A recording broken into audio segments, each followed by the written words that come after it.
Hello प्यारे बच्चों। तो आप सभी का स्वागत है एग्ज़ाम स्टूडियोज यूट्यूब चैनल पे। अगर आप इस चैनल पर नए हैं तो चैनल को सब्सक्राइब कर लीजिए, वीडियो को लाइक कर दीजिए और बेल आइकन को प्रेस कर दीजिए।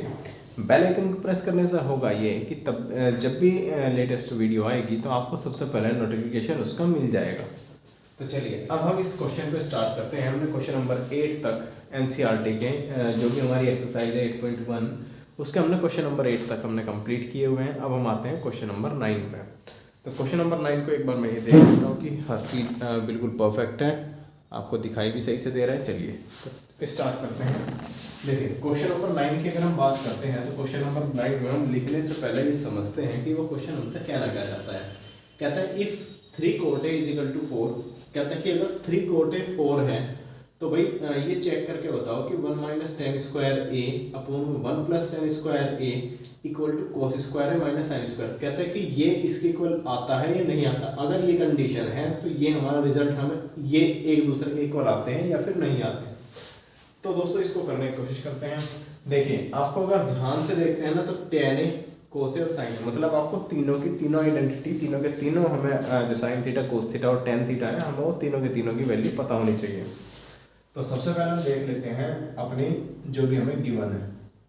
तो first we have to write given, और गिवन है दोस्तों हमारे पास 3 cot A, 3 cot A equal to में 4, और 3 कोट ए इक्वल टू में 4 है तो मैं इसको लिख सकता हूँ 3 के साथ मल्टीप्लाई में, तो मैं लिख सकता हूँ दोस्तों कोट ए इक्वल टू में 4/3। सही है, ये तो सही है। चलिए अब एक ट्रायंगल बनाते हैं। एक ट्रायंगल हम बना लेते हैं और उस ट्रायंगल में हम मान लेते हैं कि ये हमारा एंगल ए है ना, और ये फिर ए है, ये बी है और ये सी है। तो मतलब ये वाला परपेंडिकुलर हो जाएगा, ये वाला हमारा बेस हो जाएगा और ये वाला हमारा हाइपोटेनस हो जाएगा, क्योंकि रेफरेंस एंगल के सामने वाली लाइन परपेंडिकुलर होती है। रेफरेंस एंगल और 90 डिग्री को मिलाने वाली लाइन बेस होती है, और रेफरेंस एंगल से जो हमारी परपेंडिकुलर वाली जो लाइन है जो वर्टिकल है उसको मिलाने वाली हमारी हाइपोटेनस। मतलब इसको अगर हम दूसरे शब्दों में बोले तो हम ये बोल सकते हैं कि भाई 90 डिग्री के सामने वाली लाइन जो होती है वो हाइपोटेनस हमारी होती है। तो अगर दोस्तों इस वाले ट्रायंगल से हम देखते हैं तो इन ट्रायंगल, अगर हम चलिए इस ट्रायंगल से हम देखते हैं कि इन ट्रायंगल ABC में अगर हम देखते हैं तो हम बोल सकते हैं कि हमें कोट ए की जो वैल्यू मिलती है, कोट ए की वैल्यू जो हमें मिलती है, तो कोट ए की वैल्यू क्या होती है दोस्तों? कोट ए की वैल्यू होती है हमारी B/P, है ना। तो वो हो गई हमारी B/P।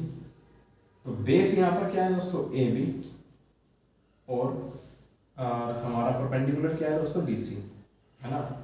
ठीक है, अगर नहीं याद रखा तो आप इस चीज़ को राइट कर सकते हैं, यहाँ से देख सकते हैं भाई PBP और HHB।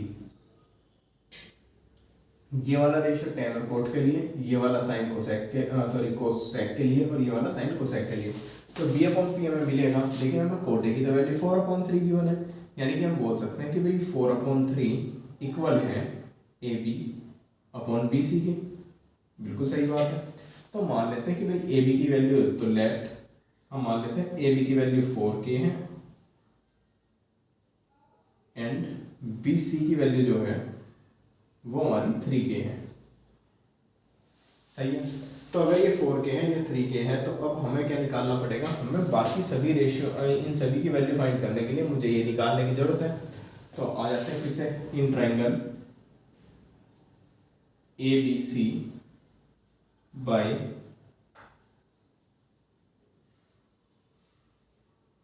Pythagoras theorem. तो पाइथागोरस थ्योरम का अगर हम इसमें यूज़ करते हैं, मैं एक बार चेक कर लेता हूँ आपको सही से दिखाई दे रहा है। हाँ सही से दोस्तों दिखाई दे रहा है। तो देखिए इन ट्रायंगल ABC, तो पाइथागोरस थ्योरम हमें क्या कहते हैं? पाइथागोरस थ्योरम कहते हैं कि भाई AC का स्क्वायर हाइपोटेनस का स्क्वायर इक्वल होता है AB के स्क्वायर के प्लस BC के स्क्वायर के। तो AC की तो हमें वैल्यू फाइंड करनी है, तो AC को हम ऐसे रखते हैं, बाकी इसको सोल्व करते हैं। तो AB की वैल्यू क्या है दोस्तों? 4K का स्क्वायर प्लस BC की वैल्यू क्या है? 3K का स्क्वायर, और ये आ गया दोस्तों 4K का स्क्वायर आ गया हमारा 16K स्क्वायर, 3K का स्क्वायर 9 और K का स्क्वायर K स्क्वायर, तो 9K स्क्वायर इनको अगर हम ऐड कर देंगे तो हमें मिलेगा 25k²। बिल्कुल सही है। अब क्योंकि हमें ए सी स्क्वायर की वैल्यू 25k² मिली है, यानी कि हम बोल सकते हैं कि जो ए सी है वो हमारा, इसको हम बोल सकते हैं कि 25k। अब दोस्तों पॉजिटिव रूट हम बाहर निकाल लेंगे तो ये हमें मिल जाएगा 5k। That means we can से कि हमारा जो ए सी है ये हमारा 5k निकल कर आ चुका है। हम देखें ए बी, तो ए बी की वैल्यू दोस्तों है 4k, ठीक है। और जो बी सी है, बी सी की वैल्यू है दोस्तों यहाँ से 3k, ठीक है। अब तुमसे जिस जिस चीज़ की भी वैल्यू तुमसे निकलवाना चाहता है उस चीज़ की हम वैल्यू यहाँ से निकाल देते हैं। तो यहाँ से दोस्तों साइन ए की वैल्यू अगर हम निकालते हैं तो साइन ए क्या होता है, P upon B. P upon B अगर हम यहाँ से देखते हैं तो देखो पी अपॉन बी मतलब परपेंडिकुलर अपॉन बेस, मतलब पी अपॉन बी यानी कि 3k अपॉन 4k, यानी कि हम बोल सकते हैं कि भाई ए बी सी अपॉन, अच्छा सॉरी, साइन ए की वैल्यू होती है पी अपॉन एच, और ये आ गया फिर हमारा ए सी। तो बी सी की वैल्यू क्या है दोस्तों, बी सी की वैल्यू हमारी 3k और ये हमारी दोस्तों 5k। तो ये आंसर आया हमारा 3/5, ठीक है। कोस की भी जरूरत है तो कोस की भी निकाल लेते हैं। तो कोस ए क्या होता है दोस्तों, बी अपॉन एच, मतलब बेस अपॉन हाइपोटेनस, और बेस हमारा है यहाँ पर ए बी, तो ए बी अपॉन में ए सी वैल्यू फाइंड करते हैं। तो ए बी की वैल्यू हमें मिलती है दोस्तों 4k और ए सी की वैल्यू मिलती है 5k। तो ये आ गया हमारे पास 4/5, है ना। के से के कैंसिल हो गया। अब एक चीज रह गया 10, तो उस 10 की भी वैल्यू हम यहाँ से निकाल सकते हैं। तो 10 ए क्या होता है, P upon B. P upon B होता है दोस्तों देखो परपेंडिकुलर यानी कि 3k अपॉन 4k, यानी कि बी सी अपॉन में और A B, that means we can say 3k upon में 4k। तो हमें मिल गया यहाँ से दोस्तों 3/4, है ना। वैसे तो हम देख भी सकते थे कि भाई जो 10 की वैल्यू आएगी वो इसका रेसिप्रोकल आएगी, यानी कि 3 ऊपर और 4 नीचे। तो अब आते हैं इस वाले पर। तो नाउ हम इसको लिख सकते हैं कि भाई 1 minus tan square A upon में 1 plus tan square A equal to में कोस स्क्वायर ए माइनस के साइन स्क्वायर ए। तो दोस्तों होगा क्या, हमें ना ये मतलब मुझे दिखाई दे रहा है कि भाई इस तरीके से तो यहाँ पर कुछ अलग ही वैल्यू बन रही है और यहाँ कुछ अलग ही वैल्यू है। तो क्या करते हैं, इस वैल्यू को अलग सोल्व कर लेते हैं, एलएचएस को इसको अलग सोल्व कर लेते हैं। अगर इक्वल होंगी तो हो जाएगी, अगर मान लो वैल्यू इक्वल भी आनी हुई, क्योंकि ये चीज़ें हमें पुट करनी है, हमें ये बनानी नहीं है, तो हम क्या करते हैं सिंपली एलएचएस और आरएचएस में उठाकर रख लेते हैं। तो पहले ले लेते हैं टेक और एलएचएस। तो एलएचएस ले लेते हैं दोस्तों। तो एलएचएस क्या है, 1 minus tan square A upon में 1 प्लस tan स्क्वायर ए, ठीक है, सही है। तो देखें बनता ऐसा कैसे, लेकिन tan ए की वैल्यू हमने अभी भी देखी कि भाई वो आती है हमारी 3/4 और उसका स्क्वायर भी है, तो 3/4 का स्क्वायर, सही है। 1 प्लस tan स्क्वायर मतलब 1 प्लस 3/4 का स्क्वायर। तो अगर मैं इसको सोल्व करता हूँ, आप क्या कर सकते हैं, आपने इसको नीचे सोल्व कर सकते हैं। इक्वल टू के नीचे यहाँ से इक्वल टू आप लगाना स्टार्ट कीजिए, और इक्वल टू के नीचे इक्वल टू और उसके नीचे स्टेप, ठीक है। तो अगर हम यहाँ से इसको सोल्व करते हैं तो 1 माइनस 9/16 भाई 3 का स्क्वायर ओपन हो गया और 4 का स्क्वायर ओपन हो गया, 1 प्लस 9/16। अगर हम अब इनका एलसीएम ले लेते हैं तो इसके अपॉन में कुछ नहीं है, इसके अपॉन में 1, इसके अपॉन में कुछ नहीं है तो इसके अपॉन में 1, और 16 और 1 का एलसीएम होता है दोस्तों 16। तो 1 की 16 में 1 से 16 को डिवाइड करेंगे, जो हमें नंबर आंसर मिलेगा उसकी हम इसमें मल्टीप्लाई करेंगे, यानी कि सिंपली मिल रहा है भाई 1 16 या 16, तो 16 की कर देंगे 1 में मल्टीप्लाई, तो 16 माइनस, और ये तो 16 था ही तो ये तो 9, ठीक है। ऐसे इसको कर लेंगे तो आएगा 16 प्लस 9।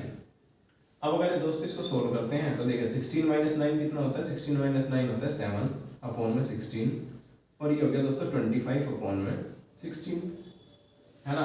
अब हम क्या करते हैं, जो हमारे न्यूमरेटर डिनोमिनेटर है, जैसे कि इस फ्रैक्शन का न्यूमरेटर और इस फ्रैक्शन का डिनोमिनेटर आपस में मल्टीप्लाई करते हैं। इस फ्रैक्शन का डिनोमिनेटर और इसका न्यूमरेटर हमारे मल्टीप्लाई, यानी कि ऊपर के ऊपर मल्टीप्लाई, नीचे के नीचे मल्टीप्लाई। तो 7 मल्टीप्लाई 16 अपॉन में 25 मल्टीप्लाई 16, तो 16 से 16 कैंसिल दोस्तों, और ये आया हमारे पास 7/25।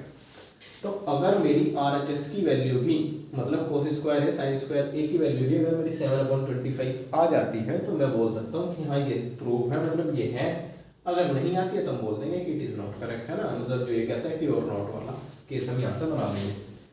तो चलिए मैं यहाँ से लाइन ड्रॉ कर देता हूँ तब दिखता है। चलिए अब लिखते हैं टेक RHS कि भाई अब RHS को उठा लो। आप अगर अपने बोर्ड एग्जाम्स में बिल्कुल इसी सीक्वेंस में करते हैं, मतलब बस इस इक्वल टू के नीचे इक्वल टू ये स्टेप में, और जितनी लैंग्वेज उसमें राइट करा रहा हूँ इतनी लैंग्वेज से आपका काम आराम से मतलब मोर देन सफिशिएंट है। तो RHS राइट करते हैं तो ये आता है हमारे पास कोस स्क्वायर ए माइनस के साइन स्क्वायर ए। कोस स्क्वायर ए की वैल्यू है, कोस स्क्वायर ए कोस की वैल्यू थी 4/5 यानी कि 4/5 का होल स्क्वायर माइनस 3/5 का होल स्क्वायर। तो ये हो जाएगा दोस्तों 4 यानी कि 16/25 माइनस के 9/25। क्योंकि डिनोमिनेटर हमारा सेम है तो 25 को हम ऐसे ही रख लेंगे यानी कि 16 माइनस 9, और ये हमें मिल गया दोस्तों 7/25। अगर हम यहाँ से देख सकते हैं तो हमको दिखाई देता है कि भाई जो 7/25 ही हमारा इस वाले सेक्शन को सोल्व करके आया है। RHS मतलब राइट हैंड साइड जो हमारे सीधे हाथ पर पड़ता है, अगर मैं ऐसे देखता हूँ। LHS मतलब जो उल्टे हाथ में पड़ता है, मतलब ये वाला सेक्शन। तो हमें दिखाई दे रहा है कि भाई हमने LHS को सोल्व करा, उसकी भी वैल्यू 7/25 आती है। हम RHS को सोल्व करते हैं तो उसकी भी वैल्यू 7/25 होती है, यानी कि ये जो चीज़ है वो सही है ना। तो हम बोल देंगे कि hence LHS equal to RHS। ठीक है, तो अब हम बोल देंगे कि जो भी हमारा स्टेटमेंट है, या फिर इसके यहाँ से हैंस हटा लीजिए तो यहाँ पे लिखेंगे here LHS is equal to RHS। अब यहाँ पे लगा देंगे हैंस, और जो ये मेरा स्टेटमेंट है इसको मैं ऐसे कैसे ही राइट कर दूंगा 1 माइनस 10 स्क्वायर ए। मतलब अब मैं ये कंक्लूजन में बता रहा हूँ 1 plus 10 square A equal to में कोस स्क्वायर ए माइनस के साइन स्क्वायर ए। तो उम्मीद करता हूँ दोस्तों आपको समझ में आया होगा। अगर आपको समझ में नहीं आता है तो आप प्लीज़ इस वीडियो को दोबारा देखिए, क्योंकि हो सकता है कि कभी कभी कुछ चीज़ें हमें एकदम से समझ में नहीं आती हैं। तो अगर आप इस वीडियो को दोबारा देखेंगे तो आपको ये सारी की सारी चीज़ें समझ में आ जाएंगी। चलिए मैं आपके लिए थोड़ी सी देर रुकता हूँ और फिर मैं एक बार इसका आंसर चेक कर लेता हूँ। तब तक आप इसको राइट कर सकते हैं, पॉज करके स्क्रीनशॉट ले सकते हैं।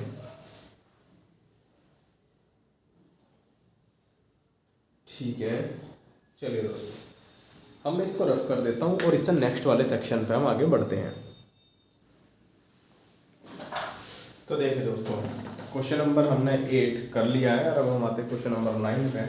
जैसा कि आप इस क्वेश्चन को देख सकते हैं कि ये CBSE में 2011 और 2010 में भी आया था, उसके बाद भी आया होगा। मेरे पास जो अभी मतलब एक और बुक प्रोवाइड है उसमें ये जो क्वेश्चन था वो ये इस ईयर का दिखा था। तो मैंने साथ साथ राइट कर दिया, मतलब ये दिखाने के लिए कि भाई NCERT से क्वेश्चन आते हैं और आप NCERT को भी करते हैं तो मतलब आपके 70-80% तक सिलेबस आपका आराम से हो सकता है। तो देखिए, क्योंकि आपका जो पेपर है वो NCERT बेस्ड आता है ना, मतलब कुछ क्वेश्चन आपको अच्छे लेवल के भी करने होते हैं।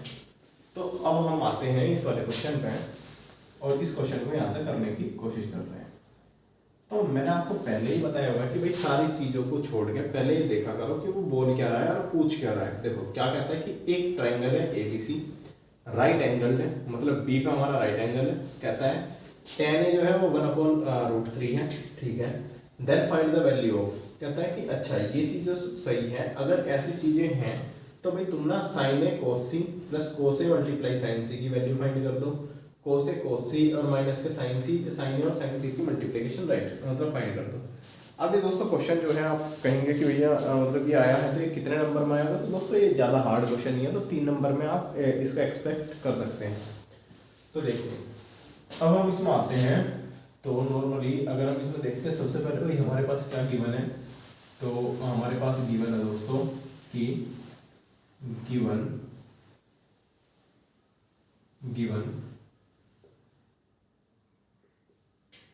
tan A is equal to 1/√3, ये हमारे पास गिवन है। और हमसे कहते हैं कि भाई एक ट्रायंगल भी है, हमारे पास एक ट्रायंगल भी है जिस जो बी पे हमारा राइट एंगल है मतलब ये वाला, तो ए बी सी आप कहीं पे भी ले सकते हैं, है ना। और इसको ले लीजिए सी, सही है, कहीं पे भी ले लीजिए। अब अगर आप इस चीज में ध्यान देते हैं क्वेश्चन में, तो देखिए साइन है कोस सी, कोस है साइन सी, मतलब वो साइन सी भी निकलवाना चाह रहा है, वो कोस सी भी निकलवाना चाह रहा है, वो कोस ए भी निकलवाना चाह रहा है, और वो साइन सी भी निकलवाना चाह रहा है ना। तो हम सारी चीज़ों को फाइंड करेंगे, मतलब वो रेफरेंस एंगल इस वाले को भी उठा रहे हैं और इस वाले को भी उठा रहा है ना। तो इन चीज़ों का हमें यहाँ पर ध्यान रखना है, लेकिन ध्यान तो हम रख ही लेंगे। तो टेन है दोस्तों क्या होता है, टेन ही होता है हमारा, लेकिन परपेंडिकुलर अपॉन बेस, है ना। तो टेन ए हमारा होता है, टेन ए हमारा होता है पी अपॉन बी। और अगर मैं ए के रेफरेंस से जाता हूँ, क्योंकि यहाँ पे तो ए दे रखा था, मतलब परपेंडिकुलर ये मतलब बी सी, और बेस ये दोस्तों ए बी, मतलब अगर मैं टेन ए की वैल्यू रख दूँ भाई, tan A B C upon A B के इक्वल है, टेन ए हमारा 1/√3 के इक्वल है, मतलब ये दोनों भी इक्वल होंगे एक दूसरे के। तो 1/√3 भी इक्वल होगा किसके, B C upon A B के, दोनों इक्वल होंगे। तो मान लेते हैं कि let B C equal to में 1k and A B equal to में हमारा हमने निकाल लिया, ए बी जो है हमने मान लिया कि √3, ये तो मल्टीप्लाई के उस साइड राइट कर लीजिए, वरना यहाँ पर राइट कर लीजिए, है ना, के √3, ठीक है। तो आते हैं in triangle A B C, in triangle A B and C, तो पाइथागोरस से जा सकते हैं कि बाय पाइथागोरस। अब पाइथागोरस क्यों लगा रहे हैं हम, तो वो तुम्हारे दिमाग में बेटा क्लियर होना चाहिए कि पाइथागोरस जो हम लगाते हैं तो हम निकालते हैं कि भाई ये चीज़ें और ये चीज़ें में हैं, तो हम ये निकाल देंगे। मतलब ट्राइंगल में कोई सी भी दो साइड अगर आपको गिवन है राइट एंगल ट्राइंगल में, तो तीसरी साइड निकालने के लिए तो पाइथागोरस थ्योरम, तो पाइथागोरस थ्योरम कहती है कि भाई ए सी का स्क्वायर मतलब हाइपोटेनस का स्क्वायर इक्वल होगा ए बी के स्क्वायर के प्लस बी सी के स्क्वायर के। ए सी की वैल्यू हमें गिवन है, नहीं गिवन है, तो ए सी की तो वैल्यू हमको निकाल ली है। ए बी की वैल्यू हमें गिवन है, हाँ √3, और उसके साथ में दोस्तों के भी है, तो इसका स्क्वायर प्लस में और के का स्क्वायर, है ना। ये तो 1k है तो मतलब के ही हो गया, है ना। तो ये हो गया हमारा देखिए √3 का जब स्क्वायर करेंगे तो 3 और के का स्क्वायर के स्क्वायर प्लस ये आ गया के स्क्वायर ए सी का स्क्वायर, और अगर मैं ए सी का स्क्वायर देखता हूँ तो ये हो गया 3 के यानी कि 4k स्क्वायर। ए सी पे से स्क्वायर अगर हम हटाते हैं तो यहाँ पर रूट लग जाएगा दोस्तों 4k स्क्वायर, और हम पॉजिटिव वैल्यू उठा लेंगे तो ये निकल के आएगा हमारे पास 2k, यानी कि ए सी की वैल्यू हमको निकल के आ गई 2k। बेहतरीन एकदम, है ना। अब ध्यान से देखिएगा कि मैं क्वेश्चन को ना मतलब इन चीज़ों में ना घुस कर पहले जो इन चीज़ों में मतलब इन ये जो हमारे पार्ट है, part first and part second में, इनमें ना वैल्यू निकालूंगा साइन ए कोस सी, कोस ए साइन सी, मतलब मैं क्या करूँगा साइन ए साइन सी की वैल्यू निकालूंगा, कोस ए और कोस सी की वैल्यू निकालूंगा, और बाद में फर्स्ट और सेकंड पार्ट को लेकर मैं इनका पुट कर दूंगा, है ना। तो चलिए सबसे पहले निकालते हैं साइन ए की वैल्यू। तो साइन ए की वैल्यू क्या होती है दोस्तों, पी अपॉन एच। ए के लिए अगर मैं ए के लिए जाता हूं तो देखिए ए के लिए परपेंडिकुलर ये यानी कि बी सी अपॉन में एच मतलब ए सी दोस्तों। अब बी सी जो था हमारे पास, इसको लिख भी अगर हम लिख लें तो मतलब ये है 1k और ये हमारे पास k√3, ठीक है, सही है। और ए सी हमारा निकल के आ गया 2k, ठीक है।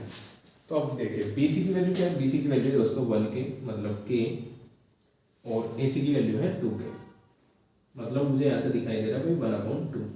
इसकी वैल्यू है साइन ए की, कोस ए की बी सी यहीं से निकाल देते हैं। तो कोस ए होता है दोस्तों B upon H, B upon H मतलब base upon hypotenuse, base upon hypotenuse मतलब A B upon A C, मतलब that means A B upon A C. और ए बी की वैल्यू है k√3 और इसकी वैल्यू है दोस्तों 2k, तो k से k कैंसिल, तो ये आ गया हमारे पास √3 अपॉन में 2, है ना। ये कोस ए की वैल्यू आ गई। अब अगर हम इसमें आते हैं यहाँ से, तो दोस्तों मैं यहीं पे निकाल देता हूँ, है ना, क्योंकि उस साइड हम पार्ट अपने सोल्व कर लेंगे। तो देखिए यहाँ से मैं निकाल देता हूँ, तो देखिए साइन ए हो गया, कोस ए हो गया, अब निकालते हैं साइन सी। तो जो साइन सी होगा वो मतलब इस वाले एंगल रेफरेंस के लिए मतलब ये परपेंडिकुलर हो जाएगा और ये हमारा बेस हो जाएगा, ये हमारा हाइपो तो होगा दोस्तों पी अपॉन एच ही होता है साइन तो। लेकिन यहाँ पर परपेंडिकुलर साइन सी के लिए सामने वाली लाइन यानी कि ए बी और हाई का तो वही रहेगा दोस्तों ए सी। ए बी की वैल्यू है k√3 और इसकी वैल्यू है दोस्तों 2k।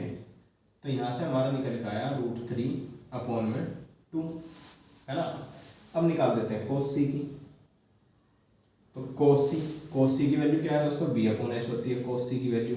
बेस यहाँ पर होगा ये वाला क्योंकि इस वाले एंगल को यही मिला रहा है ना, तो यानी कि हम बोल सकते हैं कि भाई BC/AC।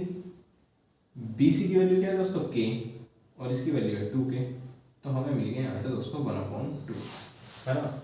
तो देखिए ध्यान से देखिए, हमने साइन ए की वैल्यू 1/2 निकाल दी, cos ए की वैल्यू √3/2 निकाल दी, साइन सी की वैल्यू भी है फाउंड √3/2 और cos सी की भी वैल्यू हम फाइंड कर चुके हैं और वो है हमारी 1/2।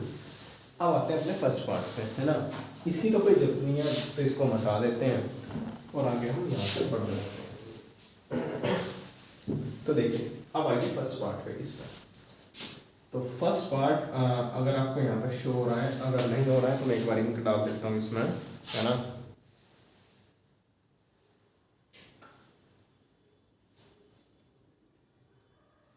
तो देखिए दोस्तों फर्स्ट पार्ट को अगर हम देखते हैं तो sine A multiply cos C plus cos A और साइन सी। साइन ए की वैल्यू क्या है, साइन ए अगर मैं साइन ए की वैल्यू बात करता हूँ तो देखिए हमने यहाँ से निकाली थी, तो साइन ए की वैल्यू है 1/2। तो 1/2 मल्टीप्लाई है तो मल्टीप्लाई कोस सी की वैल्यू दोस्तों 1/2 प्लस कोस ए की वैल्यू दोस्तों, कोस ए की वैल्यू आई थी हमारी √3/2 और अपॉन में 2 और साइन सी की वैल्यू हमारी आई थी √3/2 तो √3/2। तो ये आ गया दोस्तों 1/4 प्लस √3 की मल्टीप्लाई √3 में, मतलब जब भी हमारी फ्रैक्शन की मल्टीप्लाई होती है तो न्यूमरेटर की मल्टीप्लाई न्यूमरेटर में, डेनोमिनेटर की मल्टीप्लाई डेनोमिनेटर में, मतलब ऊपर वाले की मल्टीप्लाई ऊपर वाले के साथ, नीचे वाले की मल्टीप्लाई इसके साथ। जैसे √3 की √3 में होगी तो 3 बना देगा, 2 की 2 में होगी तो ये 4 बना देगा, है ना। और आपको दिखाई दे रहा है कि भाई 4 जो है वो एलसीएम इनका कॉमन है तो हम ले लेंगे 1 + 3 और ये हो जाएगा दोस्तों 4/4 और 4 से 4 कैंसिल यानी कि ये आया हमारा 1। तो इसकी तो वैल्यू हम फाइंड कर चुके हैं, इसकी वैल्यू आई है हमारी पास 1। अब आते हैं सेकंड पार्ट का, देखिए कितना आसान है ना। तो क्वेश्चन नंबर जो इसका सेकंड पार्ट है उसको देखते हैं, cos A cos C minus के साइन A और साइन C। सही है भाई, मतलब एक बार cos A cos C ले रहा है, एक बार sin A sin C ले रहा है। तो cos A की वैल्यू अगर हम देखते हैं तो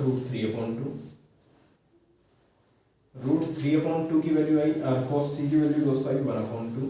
मुझे लग रहा है 0 ही आएगा क्योंकि वैल्यू तो वही है, मतलब बनेगी तो वही, सोल्व हो गया, ठीक है। और साइन A है हमारा दोस्तों 1/2 और साइन C है हमारे यहाँ पर √3/2।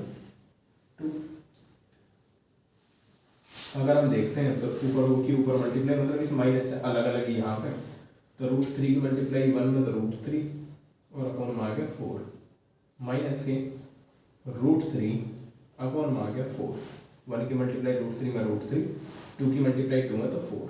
तो ये आ गया दोस्तों, इस वाली फ्रैक्शन से आपको दिखाई भी दे रहा है भाई ये सेम फ्रैक्शन है, माइनस हो रहे हैं, मतलब ये आ गया हमारे पास 0। तो हम दोनों ही चीज़ों की वैल्यू फाइंड कर चुके हैं और मैं उम्मीद करता हूँ कि आपको ये सेशन अच्छा लगा होगा, आपको ये चीज़ें बेहतरीन तरीके से समझ में आई होंगी।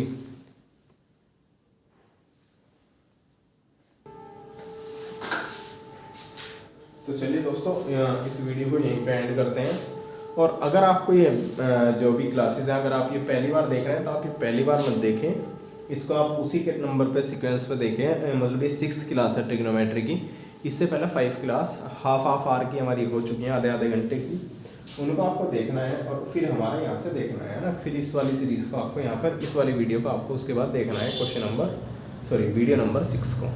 तो मैं उम्मीद करता हूँ आपको ये और इस वीडियो को शेयर जरूर कर दीजिए अपने दोस्तों के साथ, या फिर जिसकी भी ट्रिग्नोमेट्री जिसको समझ में नहीं आती है उसको ये समझ में नहीं आता कि भाई बोर्ड में लैंग्वेज कैसे राइट कर सकते हैं और किस सीक्वेंस में हमें करना चाहिए। तो मैंने हर एक चीज़ को फॉलो करते हुए मैंने आपके लिए यहाँ पर राइट किया है। मतलब इतना करते हैं तो आपके 100 में से भी 100 ही आएंगे, 99 भी आपके नहीं आएंगे।